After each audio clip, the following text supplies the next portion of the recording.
mga alaga ko. Ilang buwan na kayo. Ang papayag pa rin ninyo. Paano kaya lalap ito? Magandang pagkain dito. Tagal na.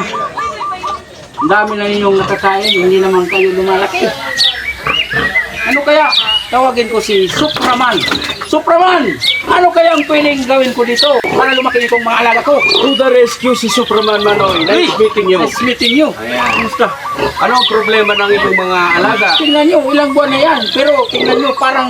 Baboy pa rin. Baboy pa rin. Wala tayong magagawa. Baboy pa rin. Baboy pa rin. Hindi, ang liliit pa. Oo.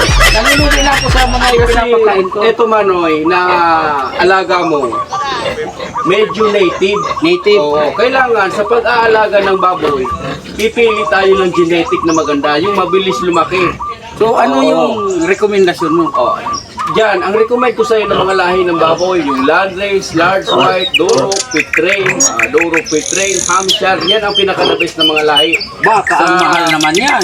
Mura lang, basta tawagin mo si Supraman. Ako ang bahala sa iyo. Tapos, etong baboy mo, dapat naka-starter high gold ka na. Kasi yun ang number 1 na pagkain, mura na, tapos mabilis magpalaki. Sa maiksing panahon, bibilis, malaki ang kita mo, for sure. Katulad ba kalaki ng katawan ko? Oo, napakagaling. Ayan. Kasi ako, Nag-push up ka ba? oo, Very good. Tuwing gabi-gabi lang. Okay, very good. Tama. Tapos, eto naman, di ba gagawin mo itong inahin? Oo. Dapat naka-breeder ka na dyan. Breeder? Oo. Dapat yung ginamit mo na dyan, dapat yung deluxe breeder pellet. Oo. Kasi yon mura na, maganda pa ang production. Maraming mga anak, matibay ang buto. Ganun na dapat sa pag-aalaga ng baboy para hindi ka malugi. Ganun. Sa kaparehas ngayon, yung baboy natin, mura, yung feeds nagsipagtaasan.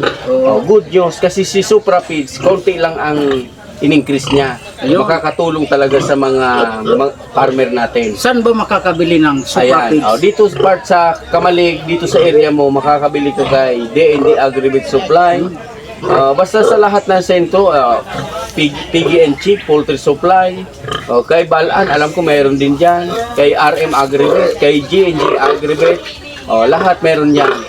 Kasi yung Supra Feeds talagang tumutulong din yan sa mga small and local business. Ganun. Oo. So, diyan ka na muna. Okay. Bibili na muna ako. Okay, sige.